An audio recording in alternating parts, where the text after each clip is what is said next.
Assalamualaikum. Pada hari ini saya dan rakan sekumpulan saya ingin berkongsi tentang ilmu falsafah dalam kehidupan. Pertama, saya ingin menerangkan serba sedikit tentang falsafah dalam kehidupan sebagai pendahuluan. Falsafah dan kehidupan adalah dua perkara yang berbeza. Perkataan falsafah bermaksud teori alam, manakala kehidupan pula adalah praktikal yang meliputi seluruh tindakan manusia yang berkait rapat dengan ruang, masa dan perkara.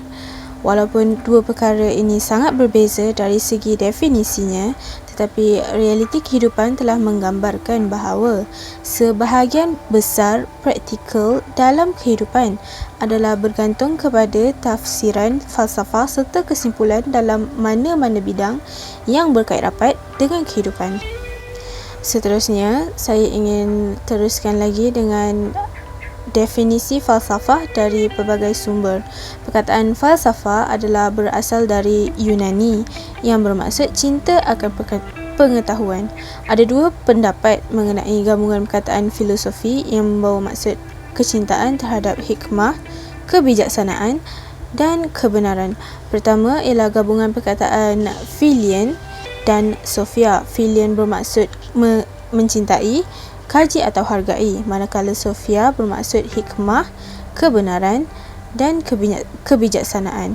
Yang kedua adalah gabungan perkataan philos yang bermaksud pencinta atau pencari dan sophia yang bermaksud pengetahuan. Dalam bahasa Inggeris pula, falsafah bermaksud cinta akan kebijaksanaan dan kebenaran atau love of wisdom and truth.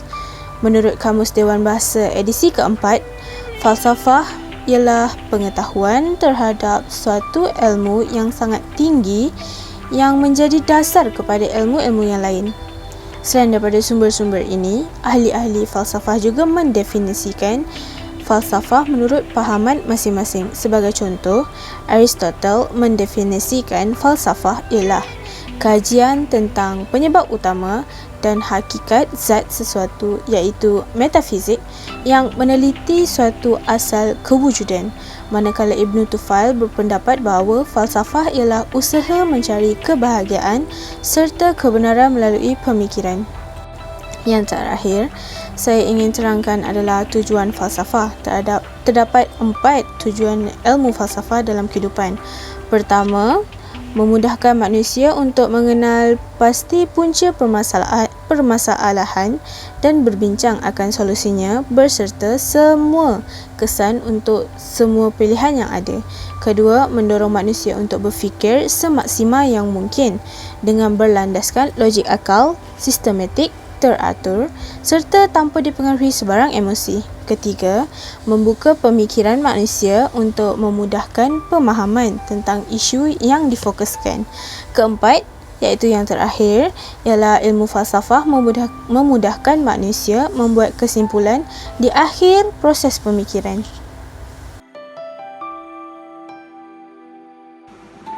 Sekarang, mari kita lihat pula definisi-definisi ontologi berdasarkan kepada tokoh-tokoh falsafah yang berbeza. Setiap tokoh falsafah mempunyai pandangan yang berbeza mengenai maksud ontologi itu sendiri. Okey, tokoh falsafah yang pertama yang kita ada adalah Jujun S. Suryasmantri. Beliau menyatakan bahawa ontologi adalah satu cabang falsafah yang membahaskan berkaitan hal yang ingin kita ketahui, seberapa jauh kita ingin mengetahui perkara tersebut, ataupun dari erti kata yang lebih mudah adalah satu pekerjaan mengenai yang ada. Okey, tokoh falsafah yang kedua pula kita ada daripada Hendro Priyono. Beliau mempunyai pendapat yang lebih kurang sama dengan Suryasmantri, iaitu beliau menyatakan bahawa ontologi ialah satu cabang ilmu yang memperdebatkan tentang yang ada dan yang universal, iaitu tentang sesuatu yang tidak semestinya perlu dikaitkan dengan suatu kewujudan tertentu. Ini membawa maksud bahawa ontologi ini adalah satu ilmu yang membahaskan berkaitan dengan asas-asas rasional tentang ada, dan kita perlu berusaha untuk mengetahui intipati yang terdapat dari yang ada itu. Dan tokoh falsafah yang terakhir adalah daripada Amsal Bakhtiar. Beliau pula menyatakan bahawa asal-usul perkataan ontologi ini adalah daripada perkataan berwujud yang tidak banyak berdasarkan logik akal semata-mata. Metafizik dalam Islam adalah melibatkan suatu kajian dan perbincangan yang berlandaskan kepada konsep ketuhanan hakiki, instan dan juga alam. Jadi, ianya telah menjadi kewajipan untuk kita sebagai umat Islam untuk mengetahui dan mempelajari dengan lebih terperinci mengenai metafizik ini, kerana ianya melibatkan hal berkaitan penciptaan ataupun ketuhanan yang melibatkan kefahaman tentang kewujudan mutlak, iaitu Allah Subhanahu Wa Taala. Selain itu, apabila kita mempunyai ilmu berkenaan dengan metafizik, kita dapat membezakan perkara-perkara ghaibiyat, iaitu gaib, sami'at dan juga akidah tauhid. Selain itu, apabila kita memahami konsep metafizik itu sendiri, kita dapat membezakan falsafah yang benar, iaitu falsafah Islam, dan juga falsafah Barat yang kebanyakannya bercanggah dengan agama Islam dan tujuannya adalah untuk memesongkan lagi umat Islam supaya kita lebih jauh kepada Islam. Implikasi yang boleh kita lihat daripada ini, yang daripada Barat ini adalah sistem pendidikan yang dahulunya menggunakan tulisan Jawi sebagai medium pembelajaran, tetapi apabila datangnya seorang pegawai Inggeris iaitu bernama Stamford Raffles, telah membawa ideologi yang baru telah tersebar di negara Islam. Contohnya, apabila kita lihat dengan jelas kesan kurangnya penghayatan terhadap metafizik terhadap masyarakat adalah apabila fahaman secularism Ataturk telah berjaya menolak unsur Islam dalam bidang hukum hakam, sehingga kan keluarnya pengharaman terhadap poligami, talak dan berlakunya penyamaan taraf antara lelaki dan perempuan dalam pembahagian harta yang sangat bercanggah dengan Islam, apa yang telah ditetapkan oleh Islam. Dan kesannya terhadap negara, iaitu telah terjadi kepada negara kita sendiri, Malaysia, iaitu telah wujudnya Suruhanjaya Kebebasan Agama, iaitu sebuah organisasi yang bertujuan untuk berfungsi sebagai badan berkanun yang berperanan dalam sistem autoriti undang-undang untuk membolehkan organisasi tersebut untuk mengubah atau menggubal ajaran yang ada pada setengah agama.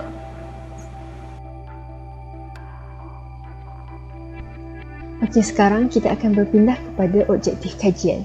Objektif kajian ini pertama adalah untuk memahami dan membuktikan kebesaran Allah Ta'ala sebagai pencipta alam semesta, dan perjalanan yang berlaku di alam semesta ini hanya berlaku dengan atas izin Allah Subhanahu Wa Ta'ala. Objektif yang seterusnya ialah untuk mengkaji hubungan di antara pandangan orang-orang Islam dan pandangan orang-orang Barat dengan wahyu yang telah diturunkan dalam Al-Quran, dan menjadi tanggungjawab manusia itu untuk memahami dan mempercayai segala yang dinyatakan di dalam Al-Quran. Selain itu, objektif kajian ini juga adalah sebagai pedoman kepada manusia agar sentiasa bersyukur dengan segala nikmat yang telah diberikan oleh Allah dan berusaha untuk mencapai tahap keimanan yang tinggi bagi mengejar syurga Allah yang telah dijanjikan.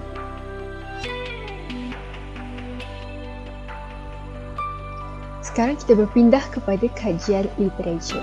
Kosmologi adalah sebahagian daripada ilmu sains yang membincangkan mengenai alam semesta ini. Kejadian dan kronologi mengenai alam semesta ini telah dinyatakan dan dijelaskan di dalam kitab suci Al-Quran. Sejajar dengan pembangunan kehidupan manusia, ilmu sains juga berkembang pesat dan pengkajian tentang ilmu kosmologi mula dilakukan oleh beberapa orang dan evolusi alam semesta dikaji dengan lebih rasional.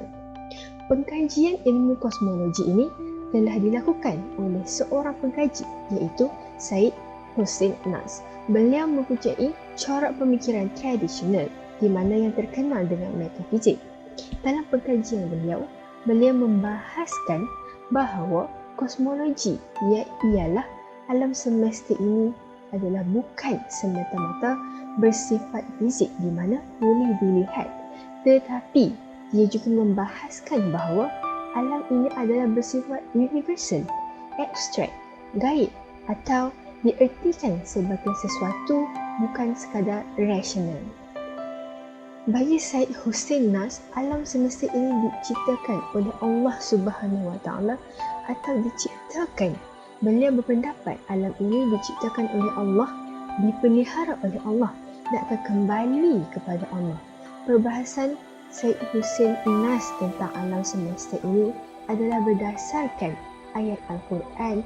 Allah berfirman yang bermaksud Allah adalah yang awal dan yang akhir, yang zahir dan yang batin berdasarkan surah Al-Hadid ayat yang ketiga. Berdasarkan ayat Al-Quran tadi telah dikatakan yang awal dan yang akhir. Yang awal dan yang akhir adalah bertepatan dengan konsep waktu atau masa di dunia.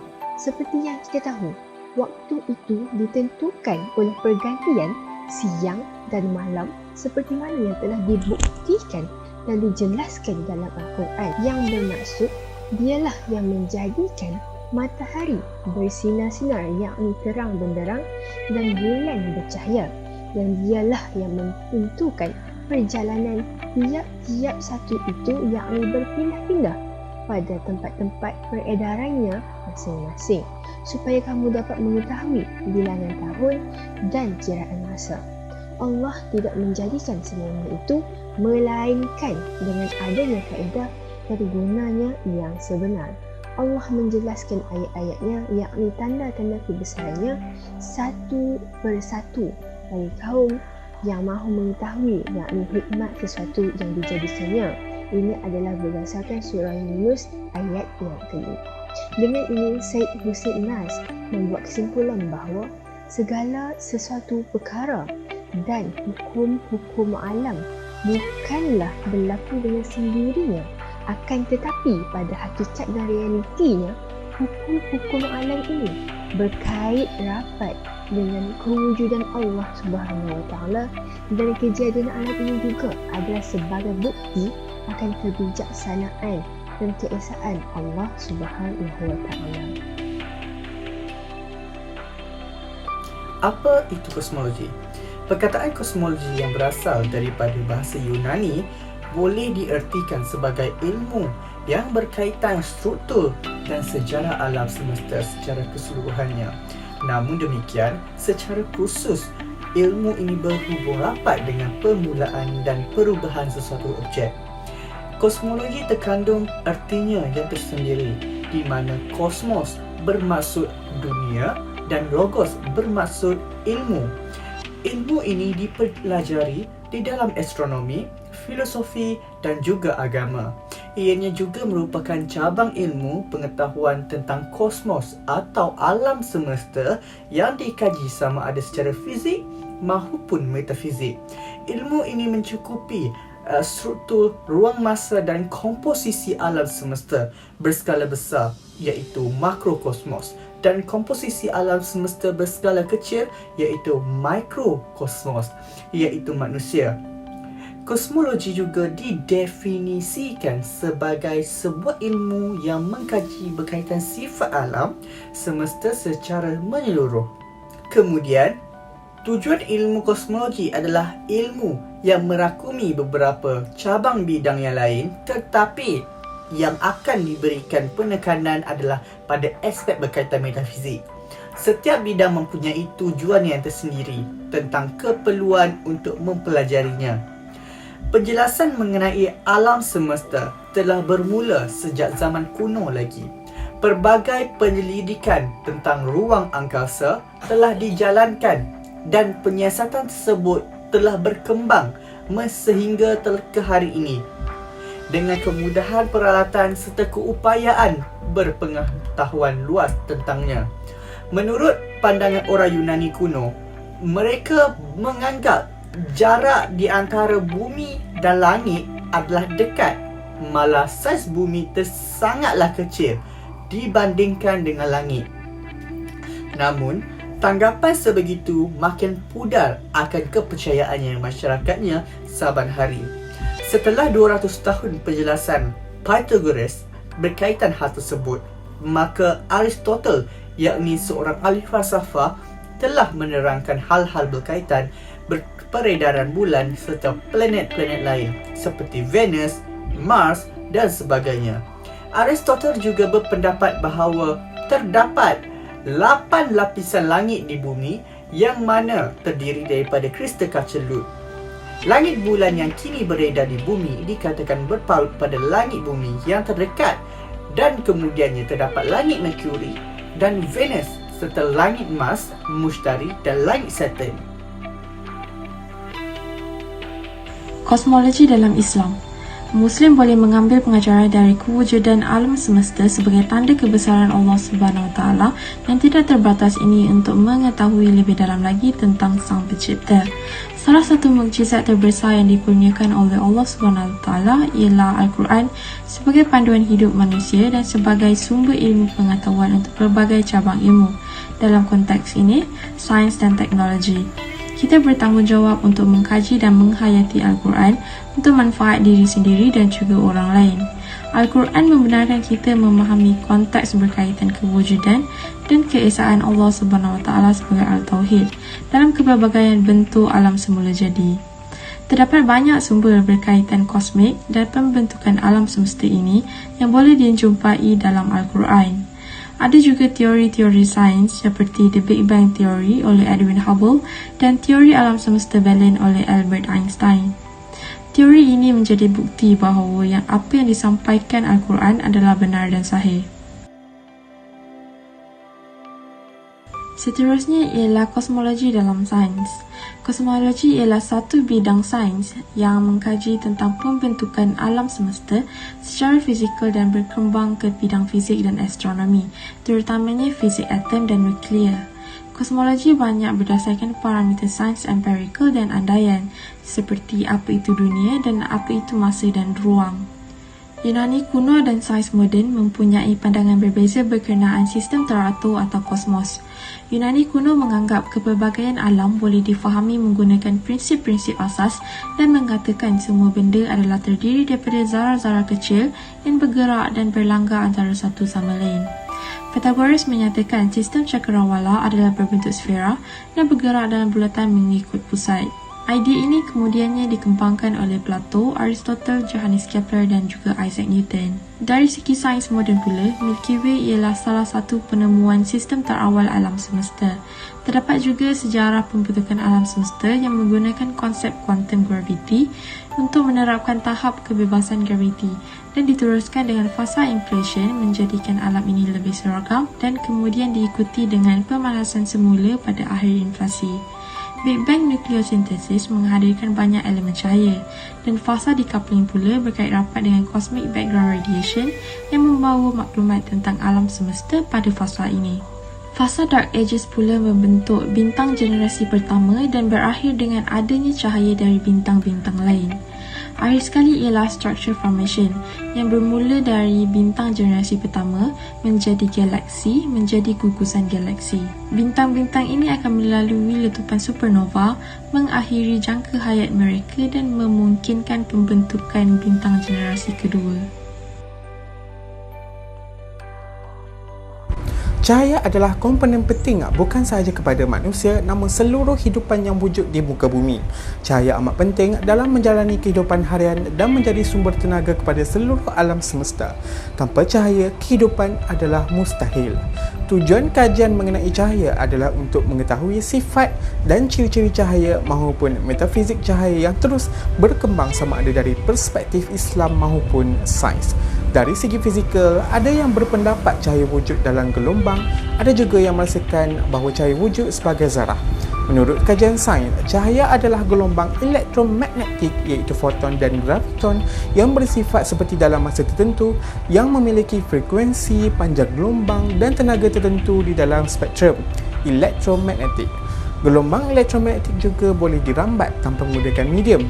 Oleh itu, cahaya dari matahari dapat memancarkan cahayanya ke bumi dengan menembusi ruang angkasa vacuum tanpa sebarang medium. Definisi cahaya sememangnya tidak dapat difahami tanpa mempelajari ilmu kosmologi. Dengan memahami ilmu kosmologi cahaya, bukan sahaja cahaya dapat diteliti, malah kejadian manusia dan alam semesta juga dapat difahami. Dalam perspektif Islam, kosmologi cahaya banyak dibincangkan dalam ilmu tasawuf untuk memahami cahaya ketuhanan dan cahaya kenabian, iaitu konsep Nur Muhammad. Manakala dalam konteks sains pula, kosmologi cahaya dibahaskan dalam teori letupan besar Big Bang.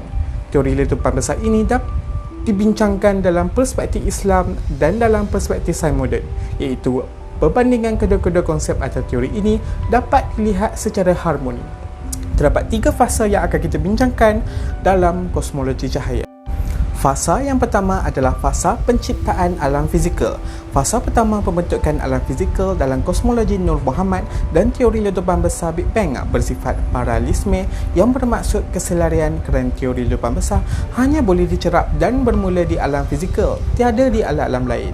Umat Islam percaya bahawa tidak semuanya bersifat fizikal kerana alam semesta bermula dari tidak ada kepada ada dengan kekuatan prasemesta yang tersembunyi yang berasal dari Tuhan yang dikatakan cahaya Muhammad.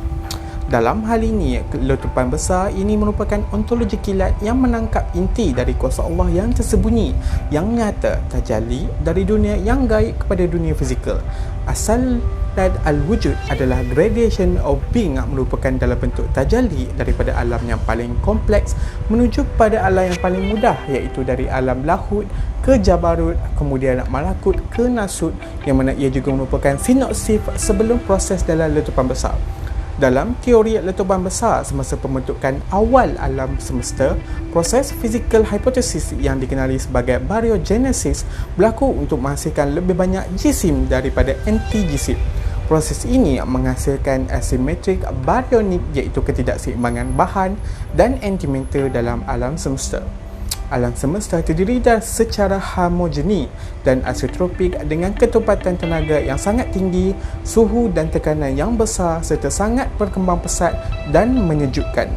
Fasa peralihan menyebabkan inflasi kosmik di mana alam semesta meningkat secara eksponen dan ketepatan masa turun naik yang berlaku kerana prinsip ketidakpastian telah diperkuatkan ke dalam satu titik yang kemudiannya membentuk struktur berskala besar alam semesta. Selepas implikasi berhenti, pemanasan semula berlaku sehingga alam semesta memperoleh suhu yang diperlukan untuk pengeluaran plasma kuat gluon serta semua zarah asas lainnya. Suhu yang sangat tinggi sehingga gerakan rawat zarah berada pada kelajuan relativistik dan pasangan zarah antipartikel bagi semua jenis zarah terus dicipta dan dimusnahkan dalam pelanggaran. Pada satu ketika, tindak balas yang dipanggil baryogenesis ini melanggar bilangan baryon yang berada di pemuliharaan yang menyebabkan lebihan kuat dan lepton dari anti-kuat dan anti-lepton dari urutan 1 bahagian dalam 30 juta. Perkara ini menyebabkan lebihan bahan jisim daripada antijirim di alam semesta. Fasa yang kedua ialah fasa kejadian galaksi. Menurut Al-Quran, permulaan kejadian galaksi dan bintang ialah terdiri daripada asap dan kabus. Hal ini membuktikan asal-usul alam semesta ini bermula daripada asap dan kabus. Apabila nukleus atom mula terbentuk, proses baryogenesis di fasa 1 tadi diikuti oleh proses sintesis nuklear letupan besar. Proses ini merupakan pembentukan unsur-unsur kimia dalam perut bintang yang mana memerlukan teori fizik tenaga tinggi. Dalam 3 minit selepas letupan besar, nukleus pertama dihasilkan. Dalam waktu yang sama, hidrogen dan helium terhasil dengan nisbah yang tertentu. Kemudiannya berbentuk bintang-bintang terawal. Hidrogen memakan serta berbentuk helium pada teras bintang. Komposisi bagi semua bintang adalah hampir sama, iaitu didominasi oleh 90% hidrogen dan 10% helium dan 0.1% unsur-unsur berat yang lain seperti besi dan nikel. Bintang yang memiliki jisim yang lebih berat daripada jisim matahari akan meletup menjadi supernova, manakala sisa supernova yang disingkirkan daripada letupan sejumlah besar gas dan debu ke ruang angkasa pula menghasilkan lohong hitam atau bintang neuron bergantung pada jumlah jisim pada teras bintang yang asal. Chamberlain Moulton mengemukakan teorinya pada awal kurun ke-20 bahawa sistem suria pada permulaannya berupa kabus berpilin yang terdiri daripada jisim-jisim padat yang dingin. Jirim-jirim menjadi panas dan berputar-putar akibat daripada pelanggaran sesama sendiri dan kemudiannya bergabung membentuk planet-planet disebabkan oleh tarikan graviti.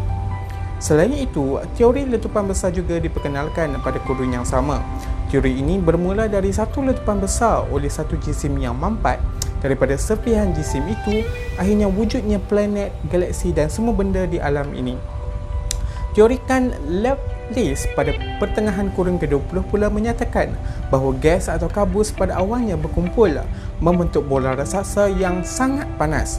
Apabila bola ini menjadi dingin dan mengecut, putarannya menjadi lebih cepat pada pusatnya, kemudian mengecut serta membentuk planet-planet dan matahari. Namun, berdasarkan ketiga-tiga teori yang disebut, teori letupan besar dianggap teori sains moden yang relevan kerana terdapat bukti yang paling sahih. Fasa yang ketiga adalah fasa evolusi alam semesta, mikrokosmos, daripada asap dan kabus yang melalui pelbagai proses dalam teori letupan besar yang telah kita bincangkan. Alam semesta terus berevolusi membentuk galaksi dan planet lain termasuk bumi. Fasa ini bermula daripada 300 tahun sehingga lebih kurang 1 bilion tahun selepas letupan besar. Pada peringkat ini, pencantuman gas hidrogen dan helium disebabkan oleh tarikan graviti melahirkan gumpulan raksasa. Daripada gumpalan-gumpalan asap, kemudian lahirlah galaksi, manakala gumpulan yang kecil berbentuk bintang. Berdasarkan ayat Al-Quran ini, perkataan Arab erat bermaksud menyatukan, memadukan atau menggabungkan unsur-unsur dalam menjadikan satu entiti tunggal yang homogen. Kata akar bagi perkataan Arab ini juga memberi makna memecahkan atau memisahkan. Jika istilah ini diperluaskan, maknanya pecahan atau pemisahan ini melibatkan proses serakan hamburan sebagaimana keadaan taburan bintang-bintang yang terdapat di langit atau dengan cara letupan. Pemisahan berlaku secara sistematik untuk menghasilkan hukum fizikal dan peningkatan jirim. Seterusnya, keseluruhan alam semesta, langit dan bumi tercantum di dalam satu unit. Pada fasa perkembangan alam semesta, mikrokosmos ini seterusnya membentuk bumi dan atmosfera. Evolusi ini bermula lebih kurang 9 bilion tahun selepas letupan besar, iaitu 45 bilion tahun dahulu. Kemudian lebih kurang 35 bilion tahun yang lepas lahirlah permulaan hidupan di atas bumi, penukaran bahan mentah seperti hidrogen dan helium kepada planet dan bintang berlaku sebaik saja pembentukan planet-planet dan bintang-bintang bermula. Selain galaksi Bima Sakti yang terkandung banyak planet dan bintang termasuklah bumi, terdapat banyak galaksi yang mengandungi bintang, planet dan lain-lain yang belum masih mampu dikaji oleh manusia. Planet yang terletak di luar sistem suria yang mengorbit bintang selain matahari ini dikenali sebagai planet luar suria. Terdapat 3,000 lebih planet luar suria, 2,000 lebih sistem planet dan 6,000 lebih sistem planet berganda telah dikenal pasti sehingga akhir September 2018.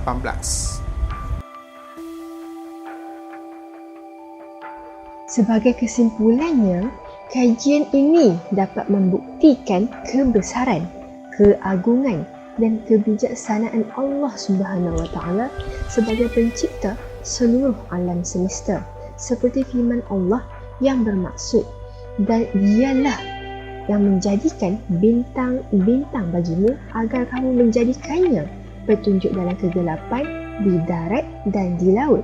Sesungguhnya kami telah menjelaskan tanda-tanda kebesaran nikmat kami kepada orang-orang yang mengetahui berdasarkan surah Al-An'am ayat yang ke-97 dan juga berdasarkan surah Nuh ayat 15 ke 16 yang bermaksud, tidakkah kamu perhatikan bagaimana Allah telah menciptakan 7 langit bertingkat-tingkat dan Allah menciptakan padanya bulan sebagai cahaya dan menjadikan matahari sebagai pelita. Dengan ini dapat disimpulkan bahawa kita sebagai hamba, sebagai manusia yang lemah, seharusnya bersyukur dengan segala nikmat yang telah diberikan oleh Allah Subhanahu Wa Taala. Sekian, terima kasih.